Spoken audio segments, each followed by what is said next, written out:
Louise Victoria. Alexandra Dagmar was born on February 20th, 1867, at Marlborough House, the London home of her parents, the Prince and Princess of Wales, later King Edward VIII and Queen Alexandra. She spent much of her childhood at Sandringham House, the family's country home in Norfolk, and she would join her family on occasional summer holidays in Denmark, her mother's homeland. Louise, together with her younger sisters Victoria and Maud, was educated under the supervision of tutors. Described as a very withdrawn girl, Louise and her sisters lived very isolated lives, smothered by their mother, who did not wish to see her children away from her side.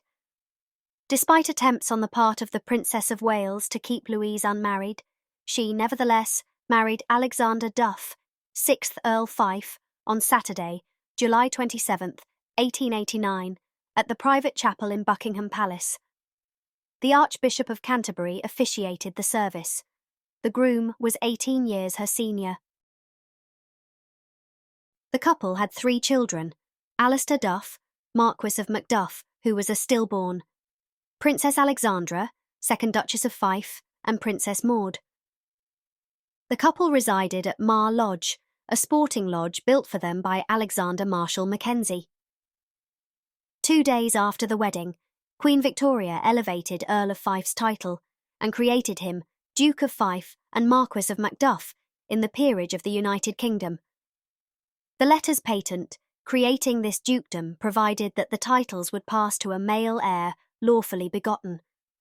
However, on April 24, 1900, by now it was impossible for the princess to bear a son and heir to her husband's title. Queen Victoria signed letters patent creating a second dukedom of Fife, along with the earldom of Macduff in the peerage of the United Kingdom.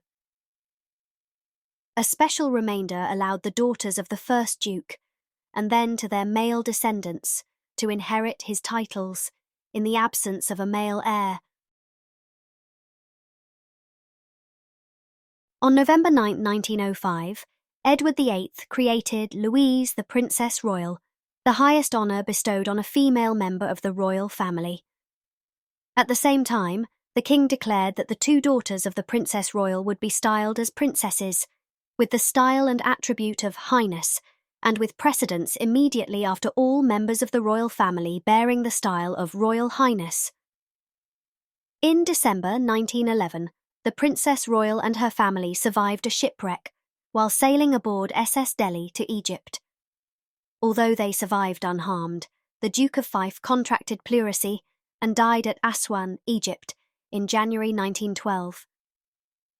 After her husband's death, Princess Louise withdrew from whatever limited participation she had both in royal life and in society, although she would sometimes accompany her mother and sister Victoria to public events.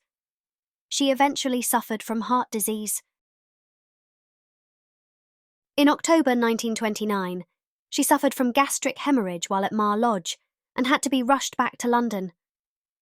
She died in her sleep in January 1931, a month before her 64th birthday, at her home in Portman Square, London, with her 2 daughters at her bedside. She was buried in St George's Chapel, Windsor Castle. Her remains were later removed to the private chapel, Mar Lodge, Braemar, Aberdeenshire. Her Royal Highness Princess Victoria, Alexandra Olga Mary of Wales, was born on the 6th of July 1868 at Marlborough House, a short distance from Buckingham Palace in London. Victoria was given the name Toria among her relatives to distinguish her from her aunt, Crown Princess Victoria of Prussia. She had 3 elder siblings and 2 younger ones. Albert Victor, George and Louise arrived in 1864, 1865 and 1867 respectively.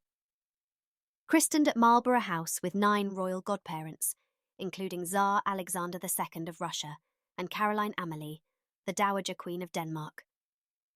Toria was part of a rowdy, playful family that preferred leaping on the fine furniture to quiet pursuits and lessons, which frequently met the disapproval of Queen Victoria, their grandmother.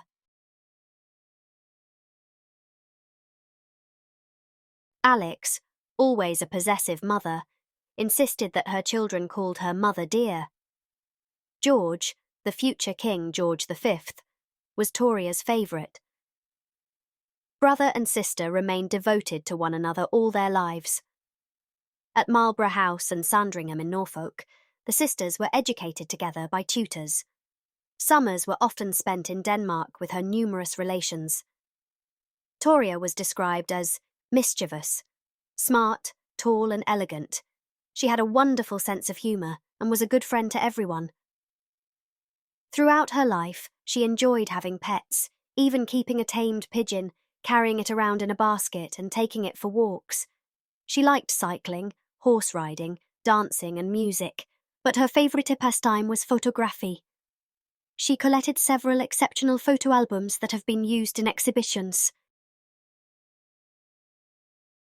She rejected a marriage proposal from her first cousin Crown Prince Christian of Denmark, and although Carlos of Portugal repeatedly asked for her to marry him, she, in agreement with her parents, declined on religious grounds.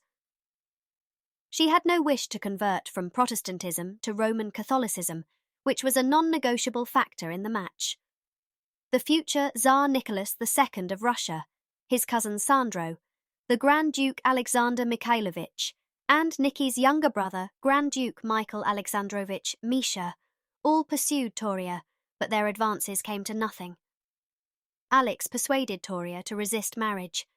Louise and Maud succeeded in marrying, and she was loath to let her remaining daughter leave her side.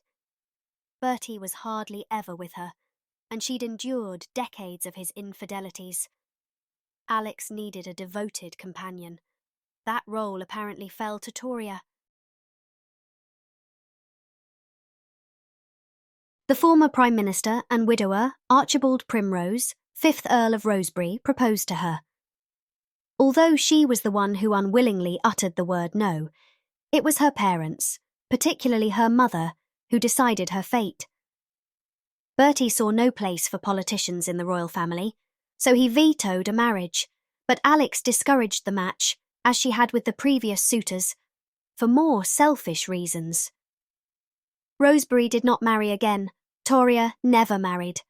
Her cousin, Grand Duchess Olga Alexandrovna of Russia, claimed that Toria was a glorified maid to Mother Dear. Toria acted as her mother's companion until the 20th of November 1925, Alex's death. Whilst she loved her mother deeply, there were numerous times when she put her mother's needs far above her own, and this built resentment, and her health declined. There were countless frustrating instances in which Alex called for her daughter's assistance only to have seemingly forgotten why she wanted her by the time she reached her.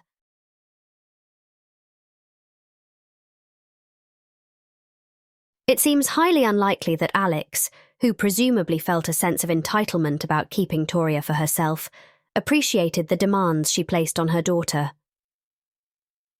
Toria was expected to be content as her mother's companion. Toria increasingly tended towards hypochondria and was said to be bitter about her lot in life.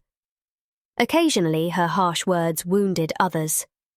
She was labelled a bitch of the First Order by her nephew David, the petulant King Edward VIII. It seems probable that her illnesses and difficult nature were manifestations of her frustration with her stifling existence. Toria's brother George became king when their father died in May 1910, and he did what he could to ease the strain on her.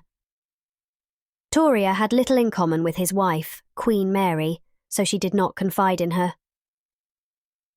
In late November 1925, Toria grieved for the loss of her mother, but she also entered a form of retirement. Leaving Alex's beloved Sandringham for her brother George to utilise, Toria chose to live at Coppins in the small village of Iver in Buckinghamshire, where she committed herself to the local community's needs. She invited guests to stay at Coppins, including Archibald Primrose, 5th Earl of Rosebery, whom she retained as a friend in the years after his proposal until his passing in 1929. She pursued photography, gardened and helped a friend design the splendid Cestall Gardens in Anglesey, Wales. Victoria became a patron of three talented musical sisters and never lost her love for music. Her health was a constant drain on her energy. She died on the 3rd of December 1935 and was quietly buried at St. George's Chapel, Windsor, 4 days later, and then moved to Frogmore Mausoleum at Windsor. Her favourite brother George was devastated. Already suffering from poor health, the grief proved too much for him. He survived Toria by just 5 weeks, passing away on the 20th of January 1936.